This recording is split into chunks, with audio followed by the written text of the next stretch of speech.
Unahin natin itong magandang topic natin ngayon, mga kababayan, ay, naku, hindi ba kayo nagtaka na si Kitty Duterte ay American citizen pala? Hala, Diyos ko. Alam ba ito ng mga DDS? O, alam nyo, ito mali na to. Pero alam nyo ang sasagutin, ang sagot nito ng mga DDS? Sasabihin na naman nila ito, anong pakialam mo kung American citizen siya? May pakialam tayo na American citizen siya. Bakit? Alam nyo ba na kapag American citizen ka, bawal kang sumali sa mga gulo-gulo, bawal kang magmura ng mga, di ba, mga opisyalis ng gobyerno. Minumura mo Speaking of citizen ka sa ibang bansa, yung dayuhan nga na vlogger na Russian ba yon? Nang basto sa Pilipinas, ng bangga, ng agaw ng sombrero ng security guard, 'di ba? Tapos binitbit yung electric fan kung saan-saan dinala, 'di ba? Mga patay gutom naman talaga yung DDS. Biruin mo 50,000 a month basta makapag fake news lang. Oo. Ang pangit daw ng vlog ko, mas pangit ka.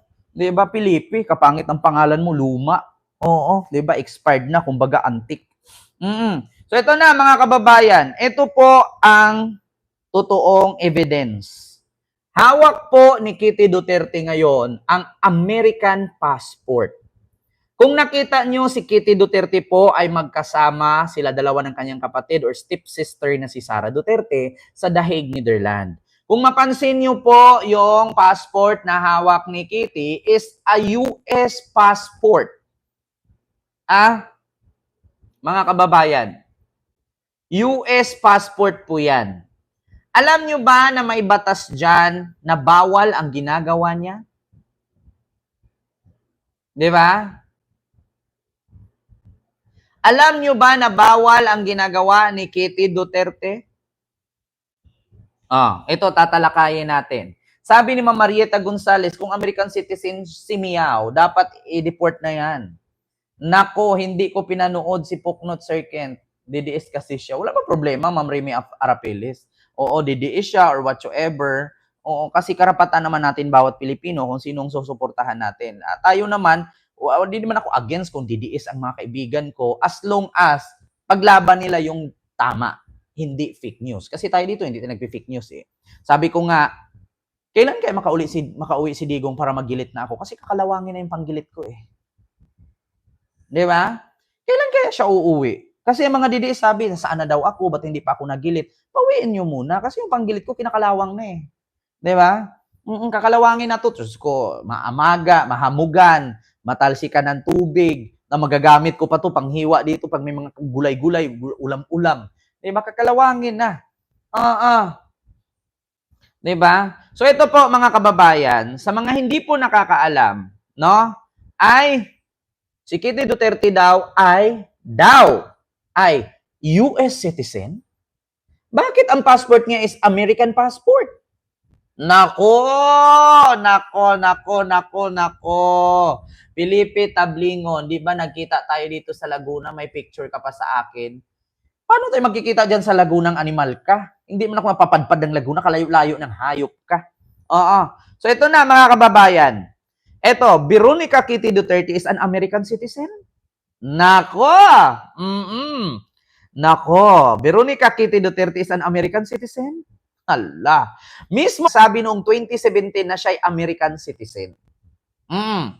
Ayon sa Bureau of Immigration Order Number SBM 25025, bawal ang isang foreigner including an American citizen to engage in political activities sa Pilipinas. Ayun na nga, sabi ko nga sa inyo Alam nyo, ito yung kalbaryo ng mga Duterteng sunod-sunod itong lagapak. Di ba, mga kababayan? Alam nyo, sa totoo lang, ito na nga ang sinasabi ko. Ito, sa totoo mga kababayan na passport, totoo po yan. Totoo po yung hawak ni Kitty yan. Kahit panoorin nyo yung mga report sa kanila na sabi ni Sara na okay na sila ng tatay niya at nagpasalamat kay BBM. So ito na. Alam mo, Espina, manahimik ang pangit ng pangalan mo. Ikakahiya kita ko, ikaw ang nanay ko. Pangit ng pangalan, Espina. O espina, ibig sabihin yan yung nilalagay sa pagkain na mamahalin, espina. Tapos yan yung ipaikot-ikot, di ba? So ito na, ayon sa Bureau of Immigration Order Number SBM 2015-025, bawal ang isang foreigner including an American citizen to engage in political activities sa Pilipinas.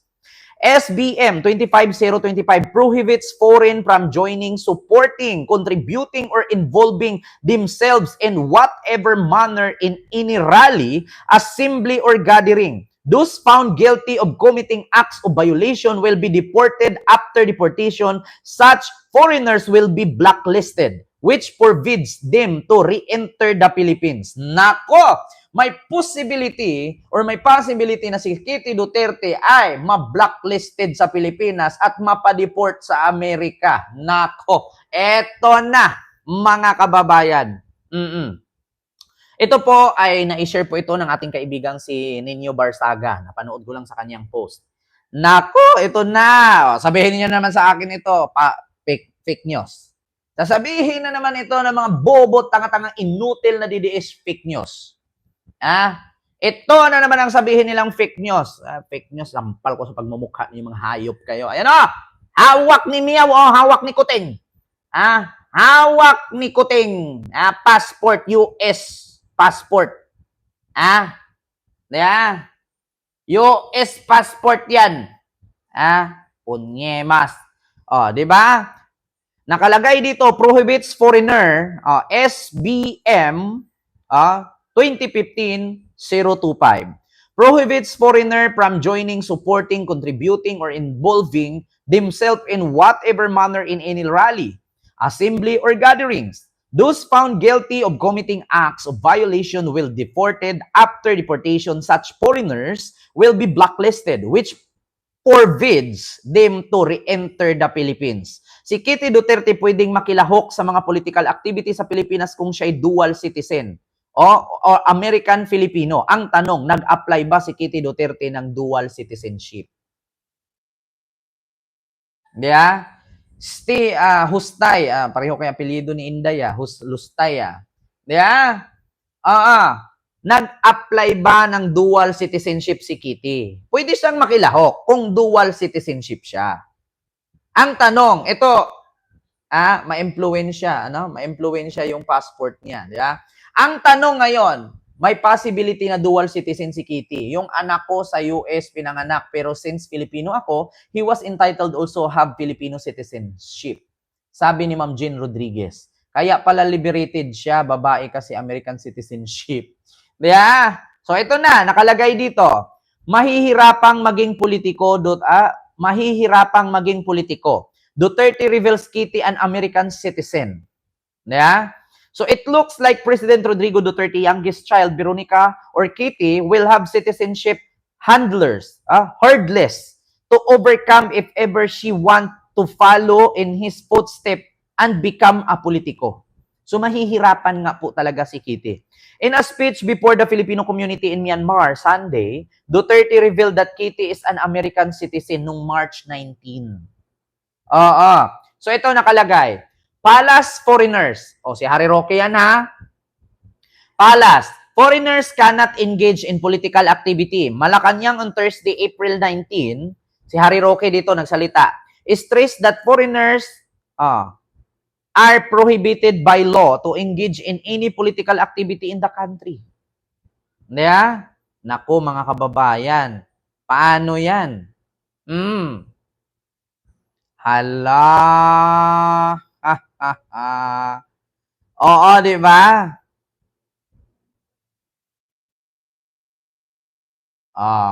Ayan, sabi ko nga sa inyo mga kababayan, si Kitty Duterte pala ay American citizen, no? Maliban na lang kung siya ay nag-apply ng dual citizenship bilang Pilipino-American, pwede siya makilahok sa mga ganyang activity, pero mahihirapan siyang pumasok sa politika. Ay nako, mga kababayan. At alam nyo bang may kaukulang parusa ito? Na kapag ikaw ay isang American citizen or isang foreigner, may possibility na pwede kang i-blacklist sa Pilipinas, bawal kang makilahok sa mga rally, gatherings, or ano pa naman yung political activities na yan kasi pinagbabawal yan ng Pilipinas sa mga foreigner. Nako mga kababayan, eto na. Eto na. Eto na. Wow! Wake and bake. So ito na mga kababayan. Kitang-kita nyo po. Klarong-klaro nyo po. Alam ba ng mga DDS yan? Yeah? How come she provides if her parent both Filipino? Actually, Sir Kendry, hindi natin alam. Baka si Hanilet, isang PhilAm. Hindi natin alam. Kasi hindi ako maniniwala na si Digong magkaroon ng American citizenship kasi kahit nga sa visa, hindi siya inaprubahan eh. O hindi inaprubahan si Digong ng visa. Hindi natin alam ha, baka sila Sara nag-apply na din yan. Kasi actually, half ang kanilang nanay. Baka nag-apply din sila ng mga ganyang citizenship ha, hindi lang natin alam. Oo, hindi lang natin alam, nagtatanong lang. Diba? Mapera kasi, naka-dual citizen. Diba? Sabi ni Pilipino. Hello po, sir. Oo. So, ito na, mga kababayan. At bukod kay Kitty Duterte, ha, ito kakapasok lang ng balita, ha, GME News. Kakapasok lang. Mga bugok na DDS. Yan nga, Kent eh. Samantalang ang ama niya ay galit sa Amerika, pero anak niya American girl. Di ba? Half German si Sarah. Tama po, Ma'am Maria Ligutan. Ano kayang nationality ni Inday? Di ba half German siya? Baka ganun. Wala namang problema kung mag-apply si Inday, si Pulong, si Baste, no, na mga dual citizenship. Kasi natural lang may nanay nila is German. Di ba? Walang problema yon. Wala namang problema yung magaganon. Kasi ako nga, ganun din ako eh. Di ba? Ako nga, hindi ako dual eh. Trio citizenship talaga ako. Half Filipino, half Bisaya, half Ilonggo, half Turkish, half Malaysian, half Korean, basta putragis ang labas nun. Oo, trio citizenship talaga ako. So ito po mga kababayan, baka German Shepherd. Wala naman ganyan. Oo, kabastusan naman yung ganun. Oo, wag tayong ganun. 'Di ba? Street alyansa kami ng pamilya ko, dapat ang pangit ng content. Pabalik-balik ang pangit pakinggan. Alam mo, Felipe, tablingon, wala akong pakialam kung street alyansa ka. 'Di ba? Wag kang mangialam sa content ko. Kung napapangitan ka, edi umalis ka. Tangina mo. Block ka sa akin. So ito na mga kababayan, kung paulit-ulit ang content ko, di wag kang manood, tangina mo, 3,000 sila dyan, di kakawalan. Wala akong pakialam kung street alyansa ka kasi sa alyansa na yan, 2, 3 lang, buboto ko dyan. Oo, may karapatan ako mamili. Hindi porkit supporter ako ni BBM ay lahat ng kandidatong inendorso niya, iboboto ko. So, kumusta naman ang mga Liberal Party? Siyempre, buboto din ako sa Liberal Party, no? Oo, siyempre, nandyan yung kakamping. Buti pa nga, iboto mo yung kakamping, may nagawang batas eh. Yun ba mga pinapanalo ni Duterte, may mga nagawa bang batas? Kung ako sa inyo ha, bilang practical ng Pilipino, much better iboto nyo yung mga dating senador na liberal. May mga nagawa yun. Diba? So ito na, bagong balita, kakapasok lang. Nakalagay dito, mga kababayan, na kung saan, wait lang, yung ballpen natin. Oo. Na kung saan